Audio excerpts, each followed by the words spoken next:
What is up, everybody? Microphone on? Oh man, should I just keep Laura's mic off? That'll be so much better for everybody, right? All right, we'll turn it up. He did that on purpose, just so you know. He's trying to keep me quiet. He can't keep me quiet. Dang it. Come on now. Man, I gotta deal with this like 24/7. I know, you're so lucky. I know. How's everyone doing? Welcome to our call. We're talking about financial freedom. How are we getting to our financial goals? Man, it's February. Are you making good progress? Are you moving forward on this? Have you gotten the hard conversation in with your spouse or partner on this kind of stuff? Because if you haven't, here's your reminder. If you're looking for a sign, this is the sign. It just reminds me of the Ace of Base song that I saw the sign. Sorry, if you guys are born in the 80s, you would know what I'm talking about. But if you were not born in the 80s, you have no idea what I'm talking about, and that's okay. Well. So, man, we're going through this in a series here, breaking down a plan for you all step by step on how to start at the beginning, just where we did. We were waiting tables, we had no money, no savings, no plan, and then 8 years of executing this plan that we're breaking down over 6 parts. After 8 years of executing that, got to our financial freedom number. And for us, that means that we brought in more income every month passively without trading our time than we were actively spending, right? And for us, our number was $10,000 a month. How do we get to $10,000 a month consistently coming in every single month, and then we can spend our normal lifestyle, right? And everyone's got their own financial freedom number. What is your number? So before we get into it, little admin tip, right? Throw in the comments, throw in the questions, throw in where you're at. I would love to know, what is your financial freedom number? If you had a number every single month, you have assets spitting off this amount of income, what is it for you, right? And honestly, the less money you spend, the quicker you get to financial freedom. So it becomes a little bit of a game, right? And I really love this because it means that people that don't make a lot of money, therefore don't spend a lot of money, can get to this number very quickly. And honestly, people who make millions and have this extravagant lifestyle, man, it's a long uphill battle for people to get to their financial freedom number. So it kind of equalizes things out, right? If you have big income potential, you have the potential for big savings, but you're also mostly spending all of it. So I think it's kind of an underdog, little way here, a hack, right? It's the hack to get to financial freedom. Yeah. Yeah. I Exactly. can see that. So, throw in your number there. I want to hear it. Anybody higher than $10,000 a month for a number? Anybody need $20,000? That would be, man, you got to cut some budget there. So we've been talking about this plan, and this is something that Laura and I executed over years going through this. And, it was a hard 8 years, but we got to that conversation where we looked at each other and said, hey, babe, do we need to keep working?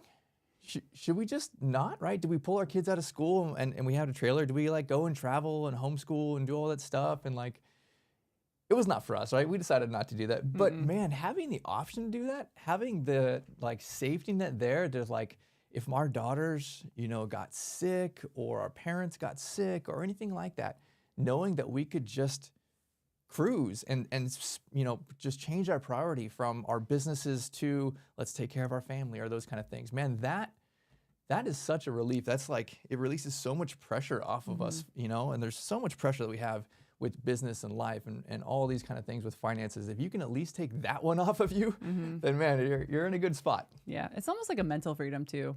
A lot of times all we think about is money and work and, getting the paycheck each week. And a lot of us are living paycheck to paycheck, and there's literally no freedom in that. There's always worry, there's always stress, there's always anxiety when it comes to those things. And so having that, it really is a weight off your chest. The financial freedom is also a mental freedom in a way. You don't have to fill your mental thoughts with the stress of money. And I do think that's the number one stressor for a lot of people, for most people, I think.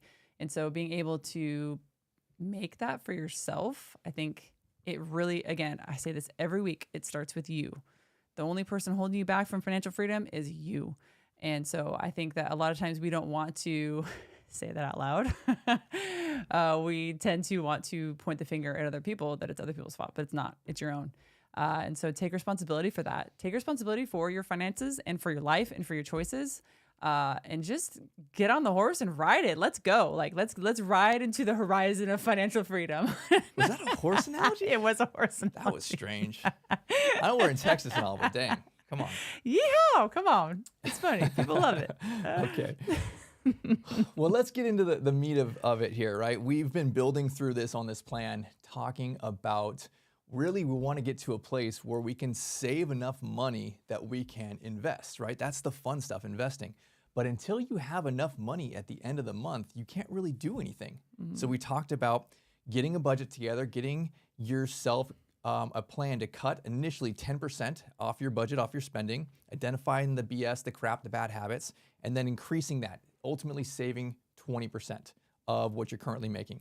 Then second part of this, increasing that income, right? Getting a side hustle, doing more things, doing something that you already know that's not a distraction to increase your income again by starting at 10%, bumping up to 12, 15, 20%. And if you're saving 20%, or you're lowering your expenses by 20% and you're increasing your income by 20%, you have a 40% window that is potential savings for you, right? And man, the most wealthy people in the world save at least 40% of their income.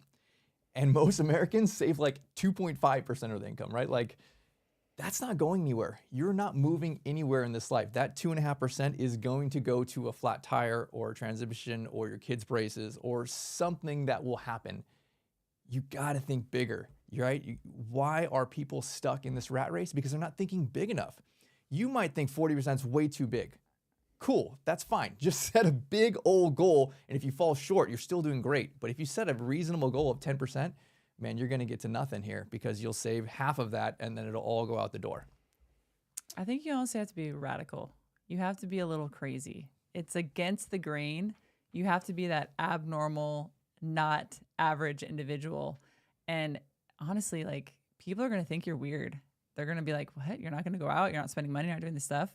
Yeah, I'm not. I'm saving for my future self. You can literally say that. And it does sound weird. But I'm telling you, your future self is going to thank you over and over again. And so I think it's just going against the grain, being abnormal. I mean, goodness, if someone tells me that I'm weird, I say thank you. I love being weird. I don't want to be normal. I don't want to be like everybody else. I want to go against the grain. And so I encourage you to come on board the abnormal train and just dare to be different, right? Like why would you take the advice of someone who's broke on, how to get rich? Like they don't know. Most people don't know how to do it. And so this is why we're here to teach you those things. It's just a lot of it is your own personal habits. And a lot of us have really bad habits when it comes to money. So changing that. Yeah. So I really love this analogy because for me, it really clicked. Because so many people think about, I need to make more money so that I can have the lifestyle that I want. I want to get a side hustle so that I can buy a boat. I want to go on more vacations, so I need to climb the corporate ladder. I want to put my kids in private school, so I need to work harder. But as you and most Americans, right, they climb the corporate ladder, you make 10% more, 20% more, you just spend 10% more, 20% more. And if you look at this analogy of your family, if you considered it like a small business, and let's just say you and your neighbors, right? You compare them as all small businesses. Because if you make, between you and your spouse, say you make $120,000 a year, and then after taxes, you pretty much spend nearly all of that. You spend 115% or something like that, and you're saving $5,000. Man, you're saving like 4% of this, right? Same with your neighbors. If you're comparing your neighbor just to active income, right? Because you're like, oh man, my neighbor got the new trailer, or she's got the new Louis Vuitton bag, right? You're just looking at these expenses. Really, you're not comparing the net profit. And if you switch your mindset to a business, right? There's publicly traded companies. And if you're going to look at similar businesses and you say, hey, this one over here, they have very strong income. They're making millions of income and their expenses are such and such, but they have a 15%, profit margin. This company, that might be something I'd want to invest in. They have 15% return. You might have another company that's in the same industry that has similar income, but much higher expenses and is losing money, making nothing year over year. And you're like, I would not invest in that company, right? Like It's the same thing. What is the point of having a business that makes no profit at the end of the year? There's no point in that. And what's this? It's the same analogy for your family. What's the point in climbing the corporate ladder, going from 120 salary to 140 to 160? You think when I hit 200 grand, I'm going to be making it. It's it, right? That's not real life. Real life is you continue to increase your expenses all the way up, and you get the bigger house, and you start doing the private school, and you start having the more luxurious vacations and hotels and all this kind of stuff. At the end of the day, you can make 200 grand, you still spend 200 grand, and what the heck is the point? You have no money at the end of the month, you save no money, so therefore you invest no money, and now you have no passive income, and you just had a middle income, lifestyle all the way up until you're 80, and then you still run out of money, and you gotta be a burden on your kids and asking for help, right? Like that is the vicious American dream cycle that we are sold, but it's a bunch of crap. You have to think differently, you have to approach this differently, and it really is a lot of hard things on the front side, right? It's a lot of self-sacrifice those first 5 to 10 plus years. Well, it goes back to what I just said. It's all habits. You're taking the same habits that you had when you made 50, 60, 70,000. And then when you made more, 100, 110, 120, you took those same habits into the higher income, and it's going to leave you with the same end result. And so I think with our daughters, we teach our daughters, they have a little bit of a different way of saving their money. Because they have a business, they give away 10% of that, and that's just something that I've always taught them. And then they're able to spend 20, and then they save 70. So we are teaching them the financial habits now that 10% is going to go either to God or to someone who needs it. 20%, they get to do whatever they want with, and then 70% they're going to save. Now that's going to change as they get older and they move out on their own, but it's still the same thing. They're still learning those habits now. And so when they do make more money, they will continue in on those habits. And so they are taking that 70% they're saving and they are investing it. And so I think a lot of us just have the habit of, oh, here's all the income coming in. Oh, there's an extra $200. I'm not going to save that. Look at this. I got to go and, I don't know, go out to the movies, go to dinner, get my nails done, buy a purse, do whatever you're going to do. It's not the mentality of, oh, look, I have this extra percentage. I need to put it away into something, a sacred account, or save it, do something with it. And so it all comes back to your daily habits. And a habit is hard to break. Believe me, I've done it before. It takes, they say it takes 2 to 3 weeks to break a habit. And so it's just reiterating the good habit toward finances, which I think you'll get to once your income does increase. You'll have that good habit with you. So let's talk about savings, right? This is the whole point. We're trying to get this plan so that there's money left each month in order to be able to save. And man, we're going to talk about savings on this call, but it is such a simple thing, but it is such a hard thing. If you look at why is something so simple as having money left at the end of the month and just saving it, just keeping it there, not spending it, right? Sounds pretty simple to do. Why does the average American have $400 in savings? Like, that's an embarrassing statistic, right? Like, I want you guys to have tens of thousands or hundreds of thousands in savings, and then you're investing that, right? Like, how do we get to there? So we're going to talk about it today, but it is, don't think it's so simple, it's hard, right? That's kind of what I want to stress. Like, it is, just because it's easy it's easy to understand doesn't mean it's easy to do. So I want to break this down into kind of a practical strategy for you here. And this is the way that I look at this here. I think of savings as your personal savings, your personal bank account, and then another one, which is totally different, called the sacred account, which I'll touch on here in a minute. But everyone most likely has a personal savings account, right? You go to the bank, you have your checking account, and you have your savings account. You keep your money in your checking, you spend it all, and most people have like almost nothing in their savings account. You should keep that personal savings account, right? You need that. But I also want to teach you and encourage you to set up a second savings account. And I refer to that as the sacred account. And here's my mental shift on it. Your personal savings account, the one you already have, is your money. It is for you right now. Your sacred account is a separate account that is actually not your money. That is your future self's money. You can call it your retirement money. You can call it whatever you want. It is not your emergency fund. It is not your rainy day fund. You can keep that in your personal because you have access to it. Your sacred account is a totally separate account. And you may have something like a 401k or, an IRA or, some kind of matching through your company. You for sure do that. But the principle is the same. You might want to go to a totally different bank. Here's kind of my strategy on this. I will have my personal stuff at my local bank, but I will go and set up another savings account, and I want it to be inconvenient to me because I don't want to be able to go on my app and just transfer the money over when the crap hits the fan, right? Like there's always going to be problems. If you have this money sitting there, it's almost like commingling, right? Like you're going to find a reason to spend it. So you need to give yourself a safety wall, which is a whole nother bank account. And more than that, it's at a whole nother bank, or it's at some kind of institution, or it's in your 401k where you can't access it without a penalty, right? Think of it in the same way. You can't access this without a penalty. And so you need to make it inconvenient for yourself. And so you might, if you have a local bank here, you go to a different bank. I mean, you might go to like a credit union, a small credit union. So it's like on the other side of the city and you got to drive 30 minutes over there, and you don't create a checking account. You don't have checkbook for this. You just have a savings account, and there's no debit card. So you can't spend this money. I want it to be so inconvenient because it's not my money. This is my money when I'm 60, 70, 80, 90 years old, right? So I want it to be something where I can go and deposit those funds in there, but I can't withdraw them easily for a problem. I can't just go and move it over to my personal checking account because I got a flat tire, right? So think of it in that way. Two separate accounts. Your personal savings account, which you probably already have, and then a sacred account, which is, again, your retirement account, the money that you are pulling aside and splitting off and putting that into a special account for really the purpose of investing, right? We'll kind of push forward on that, but that's really what we're getting to. How do we get to a place where we are setting aside money so that we can invest these things?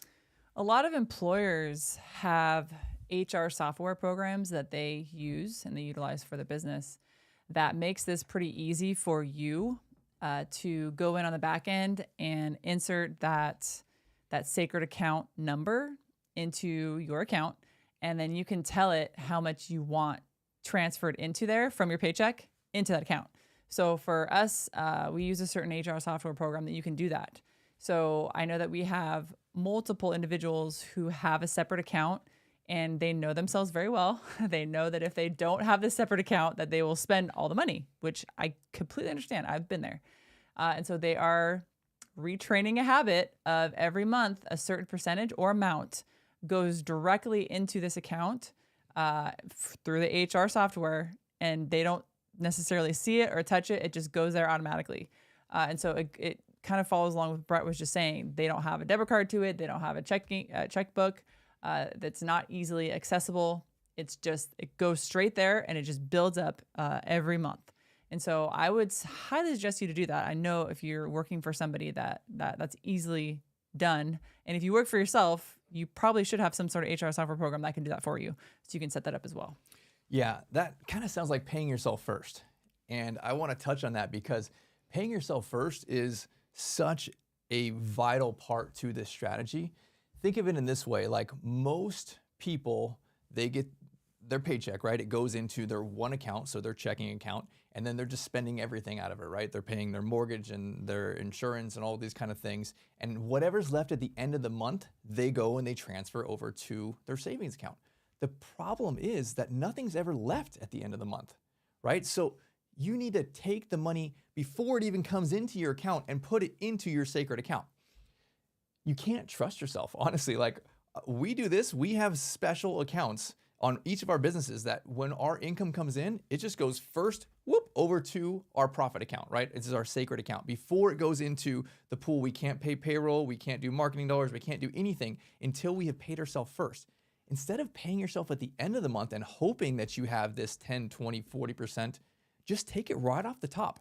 This is what the government does, right? Like the IRS, they take their money before you even get yours. You get a paycheck, the employer runs it through. The first thing that happens is the IRS takes their cut because they don't trust you to hold on to that and be a good steward of it and then pay at the end of the year, right? Like there's a good principle there, right? You should probably take the IRS's advice and not trust yourself and take the money literally right from the beginning.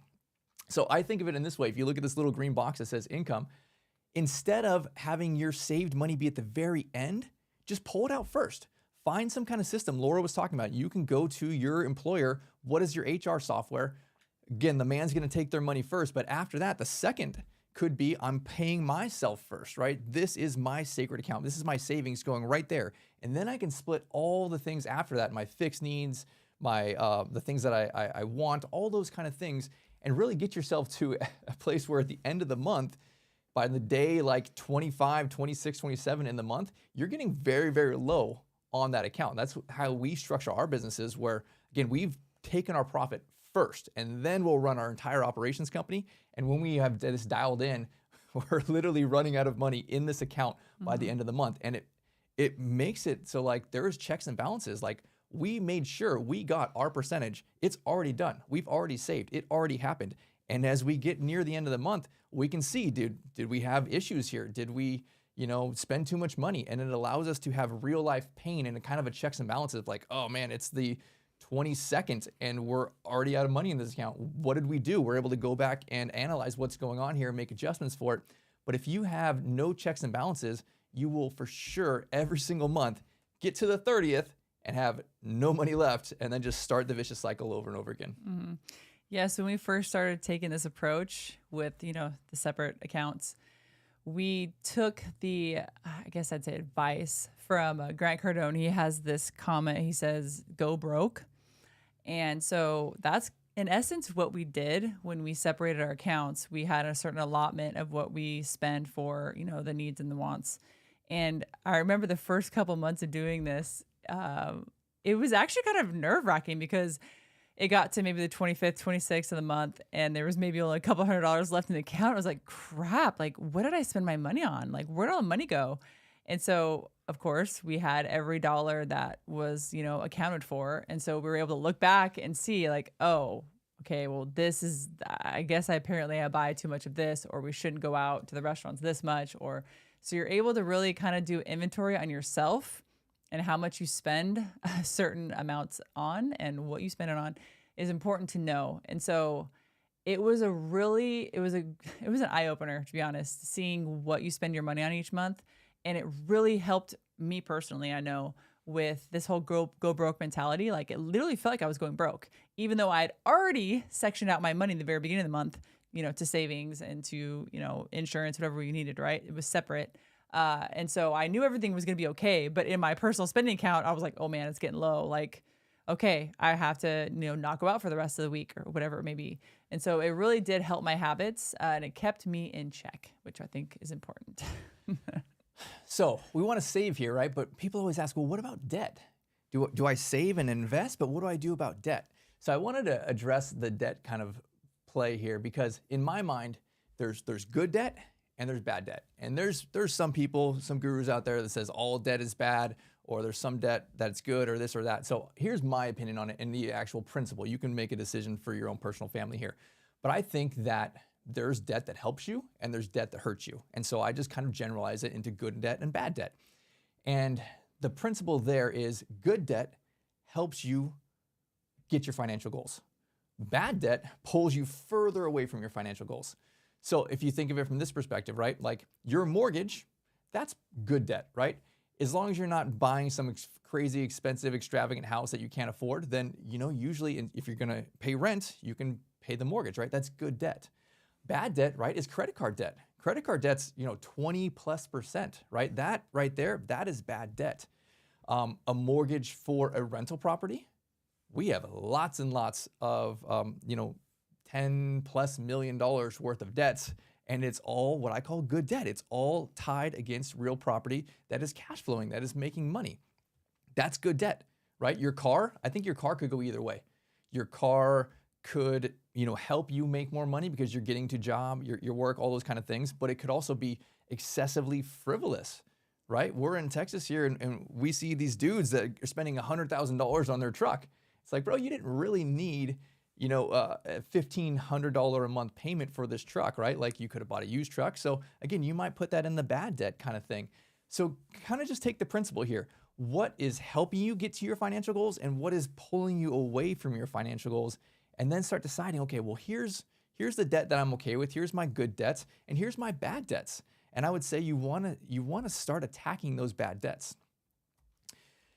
And so with that in mind, I want to share, here's really the plan. Here is what the savings plan looks like, kind of in order here, right? And we start at the top and you have your personal profit. Now, again, Laura already talked about this. You pay yourself first. You can talk to your employer, pull that money off. Don't wait till the end of the month in order to find out what do you have left. You want to be that business that sets aside, here's my 20% profit or whatever that number is. Literally day one of the month, you've set aside 20% and now it's there. There's your personal profit, right? And then we talked about this idea of two different types of savings accounts, your personal savings account and your sacred savings account, right?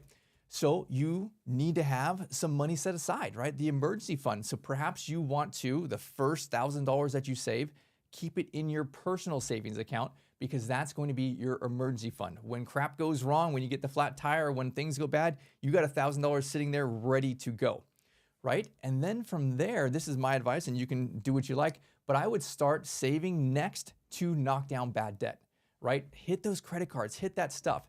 And I think that you really want to start with the smallest debts that you have. List out all of your debts in your bad debt section. What's the smallest one? If you have something that's only $350, it's like a Nordstrom's card or something like that, knock that off. I think that I would rather start with the smallest debt amount than the highest interest rate, right? Because you might have student loan debts or credit card debts and it's $22,000 and it might be at 22% or something crazy, but it's going to take you a while to knock down a number that high and you're going to get discouraged. And so I think quick, easy wins are important on these things. I would start by what is my smallest bad debt and knock it down. You're like, babe, high five. Like we knocked that one down. All right, let's roll. Let's hit the next one. And that's that snowball kind of effect. So you start there, personal savings account, getting that emergency fund, knocking down the bad debt.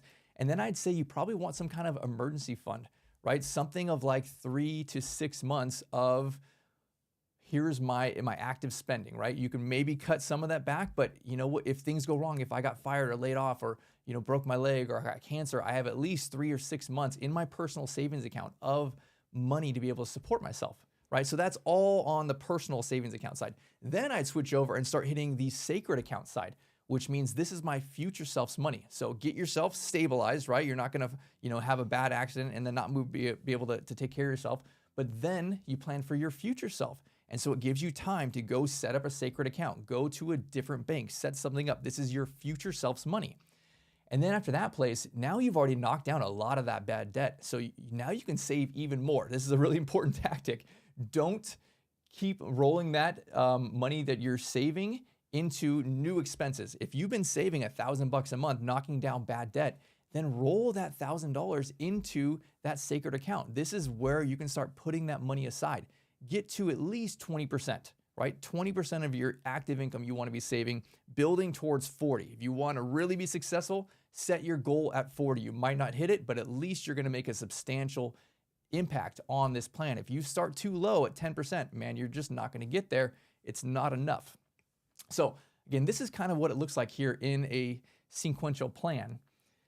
And then you start filling up this sacred account. You have this account, and then the next question is, well, what do I do, right? What do I do with this sacred account?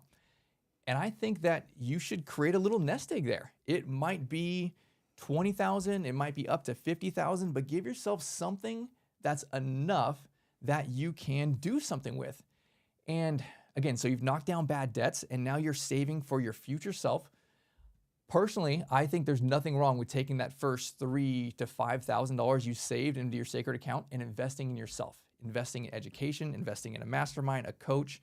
That is the quickest way to getting to your financial goals, is investing in yourself. And maybe you go from I'm making $60,000 a year to I'm making $80,000 a year due to some education, due to some other things that you've learned. Or maybe now I've invested in myself and I can grow my business, my side hustle, my other active income even more. And now maybe I can get to a place where I can make over 100 grand or over 150 grand. That is the best bang for your buck, is investing in your own education before you start considering, do I start buying real estate assets or stock market or crypto or anything of that kind of sort? Yeah, I think the first asset we invested in was what Brett said. We invested in ourselves. And I think that's really the first step, because your mindset it's not in the right place when you first get started. I really do think you have to I think, rewire or retrain your mindset toward money. Because a lot of us have a negative mindset toward money. And a lot of us think that, oh, that's just for people, that it's not for me, that's for, others. And so I think you really have to have that belief behind it that you can do this, you can achieve this, that this is for you, that you can have wealth for you and your family, that you can make a difference in your community. And I think a lot of us just don't believe that because we've never been told that. And so we're here to tell you today, I don't care who you are, I don't care what your background is, you have the ability to create wealth for yourself. Again, you are the only person that's holding you back. It's just you.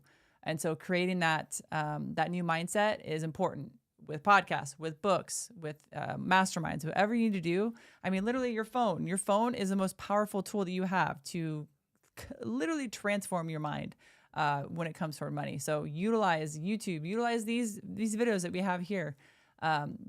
Make sure you're putting yourself out there to transform your mind toward your finances. Yeah, so it gives you a runway, right? We're going to be building towards buying your first asset, buying your first house, but you don't know how to do this stuff yet. So if you are just starting out, this gives you time to get a plan together, start executing, start knocking down bad debt, start creating an emergency fund. You might have 3 to 6 months before you need to start saying, hey, what should my first investment be, right?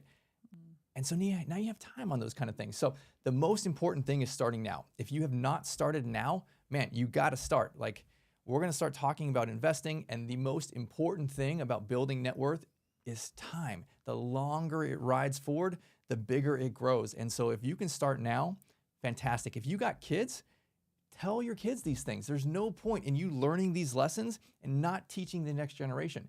If you can teach your kids, even as they're young, right, and they just have lemonade stand money, the principles here, man, it is vitally important. If your kids can start in their teen years and start saving and building towards these things, it gives them the hugest leg up on these kind of things.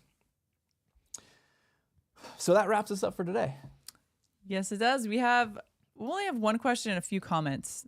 So I wanted to read the comment. I love this comment because it's very open and honest, and I just think it's a great comment. So one person said, wow, I thought all debt was bad. I have got a lot to learn. And so, I mean, my response was, hey, we are all forever students. We are always learning. And so, I mean, it's a good thing you're here. You're learning this now. And so I commend you for that comment. I think that's great because, to be honest, I was in the same boat when we first started this journey. I thought that no matter what debt you had, it was bad. And so I didn't realize that there are some good debts out there. So, hey, it's a good thing to learn. You can utilize it from now on. So thank you for that comment. I don't know if you had anything to say on that, Brett. Man, you know what? The richest people in the world have lots of debt, and they're all good debt. It's all safe, secure. But I mean, just think about the most successful people in the world, right? They start these massive businesses and they take on a lot of investors, right? That's all debt. There's a lot of leverage that needs to build something great. And even on a small personal level, right? If you want to get to, I can tell you from our first experience, we bought our first house. We were poor as crap, and we saved some money then, and we had like $10,000 we saved, right? And we bought our first house as a fixer-upper, and within a few years, we built $175,000. We sold this house, cleared $175,000, right? That was our first investment. And we bought it with debt, right? FHA, we had 97% loan on this thing, right? Mm-hmm. Like, there's good debt and there's bad debt. There's stuff that will help you get through there. And then there's, kind of a time and place of like, what is your leverage? You don't want to over leverage. And that's a whole different kind of conversation. Mm-hmm. So the question I have here is, what is a good amount to have for an emergency fund for family and or individuals? Well, I think my first gut reaction is at least $1,000, right? I would start there, but I mean, $1,000 isn't going to go too much. But if you can combine this idea of this emergency fund, because that's kind of like baby step one into I'm going to have a reserve amount of 3 to 6 months. Start with that at least $1,000 and then work it up from there. But what is your family expenses? What does it look like to be able to cover your mortgage and your health insurance and all those kind of things? Just what are the hardcore things you have to pay every single month? And take that, and perhaps it's $3,000 a month, right? Or $4,000 a month. Time that by 3. I would say that's kind of your step 2 to get it in there. So maybe it's $10,000, $12,000. you might have very stable jobs and it's not a big thing. And you might therefore have the flexibility, the freedom to say, hey, you know what, we're going to keep less than that. If you haven't been in a job for a long time, or you have your own business and things fluctuate up and down, then you probably want a higher reserve amount. If you're very stable and consistent, you got a government job and they can't fire you and all those kind of things, then maybe you want a lower amount. I think it all depends on kind of what you just said, your expenses and your income. I mean, because I think $1,000 is definitely not enough. $1,000 is what I had in my sacred or savings account when I was in college. And that was decades ago, guys, decades. And so I think that it's probably a little bit different now. I would assume you'd need a little bit more, but I think it does depend on your income and how high your expenses are each month. Yeah. So I think definitely more than $1,000 is what I would say. Yeah. Starting place. Yeah, exactly. Yeah, I think that was all the questions that we had. There was a lot of other comments too, talking about, habits and such. And so I appreciate you guys. Someone said, trusting myself with the extra money as a kid in a candy store. But don't trust yourself. Exactly, Put it in right? a sacred account. I mean, that's what we did in the beginning too. Until you learn those financial habits, until you get into the routine of it, it's almost like you don't trust yourself. And that's fine. That's why we just set it aside, put it in that account, and almost didn't even see it. Which I think is great too. When it's not blaringly like right in front of you and you see you have a couple grand in an account, you're like, I want to spend that. Mm-hmm. And so if it's just an automatic thing, just goes and you don't see it and then it slowly builds up, that's definitely the way to do it. So yeah, that's all the questions we have. Awesome. All right. Well, thank you everybody for joining us. We will see you guys on the next one on this one. Have a good week, guys. Bye. Bye.